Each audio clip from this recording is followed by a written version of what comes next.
Eto na nga mga chong, marami tayong basketball updates! Coach Leo Austria, kumbiyansa na matatalo na nila ang Ginebra sa mga natitirang laro ngayong semis. Barangay Ginebra versus San Miguel Beermen, Game 5 Preview Prediction.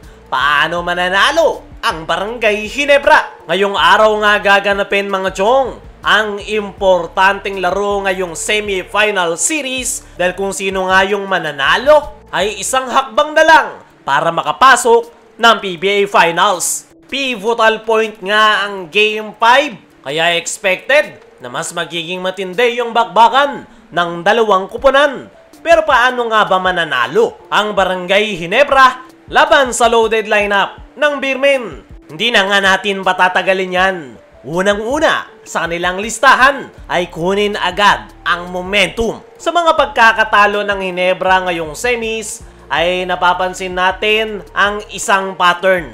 Mabagal yung kanilang simula, habang ang SMB mabilis kumuha ng momentum at agad tumataas sa double digit yung kanilang kalamangan. Kaya naman, kailangan ng Barangay Ginebra na puwersahin na makuha ang early tempo. Kumbaga, kailangan nila ng strong start. Kailangan sa simula pa lang, high energy na yung kanilang maipapakita, at yung kailangan ng Ginebra dyan ay etong si Scottie Thompson, RJ Abarrientos at Jamie Malonzo. Isa nga sa mga yan, yung magsisilbing spark plug sa Barangay Ginebra. Mas maganda kung sabay-sabay silang makapagpapakita ng high energy. Dahil hindi nga sila po pwedeng maghabol buong laro. Kailangan sa simula pa lang ay maipakita na agad ng Ginebra yung kanilang statement na babawi sila matapos silang tambakan ng San Miguel. Sunod sa kailangan gawin ng Barangay Ginebra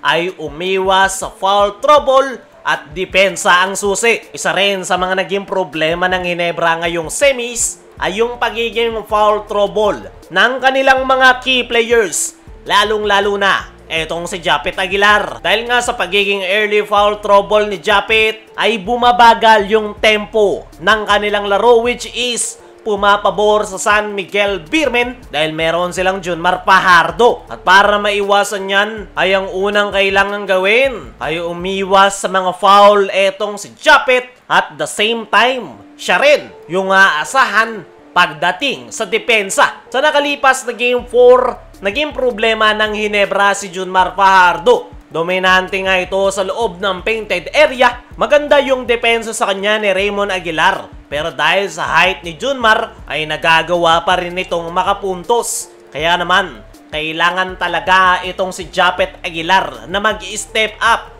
pagdating sa depensa. Siya lang talaga yung big man ngayon ng Ginebra na aasahan para pumigil kay Junmar. At tanging yung height at length ni Japet yung pag-asa ni Coach Tim Cone. Pero hindi nga lang si Japet yung kailangan makapagpakita ng magandang depensa. Actually, overall defense yung kailangan ng kupunan ni Coach Tim dahil napakaraming kamador ng San Miguel. Lahat ng position, meron silang masasandalan, at dito na papasok ang defensive scheme ni Coach Tim Cone. Sunod sa kailangan gawin ng Barangay Ginebra ay magparamdam ang mga X-Factor. Ngayong semis ay hindi po pwedeng normal game lang ang ipapakita ng Ginebra. Kailangan nila ng almost perfect performance, at the same time ay magparamdam yung mga X-Factor. At yung nakikita nga nating X-Factor ng Ginebra ay etong si RJ Abarrientos at Jamie Malonzo. RJ Abarrientos is the key.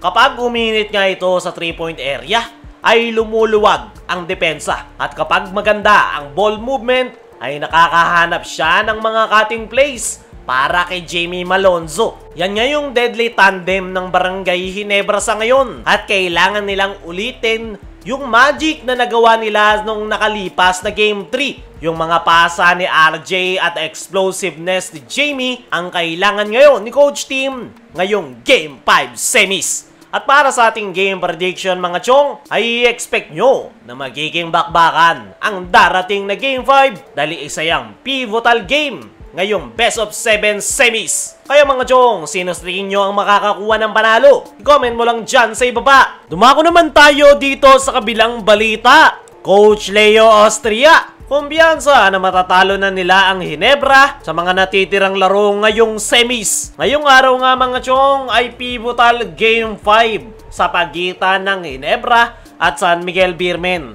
At ayon nga sa naging huling interview dito kay Coach Leo Austria, ay masaya ito na naitabla na nila ang series. At sa darating nga na Game 5 ay target nga raw nila na makuha ang panalo dahil napaka-importante nga yan. Kung sino nga raw ang makakakuha ng panalo ay malaki ang chance na makapasok na ng finals. At kumpiyansa etong si Coach Leo Austria na magagawa nilang matalo ang Barangay Ginebra ngayong mas okay na si Junmar Fajardo. Dahil nung mga nakalipas na Game 1 to Game 3 ay hindi pa daw talaga okay si Junmar. Pero dahil nga raw nagkaroon nito ng pahinga at mag-recover ay bumalik na nga raw yung dating Junmar Fajardo. At kumpiyansa etong si Coach Leo na magtutuloy-tuloy na yan ngayong semifinals. Pero kahit na ganoon ay hindi pa rin daw sila po pwedeng magkumpiyansa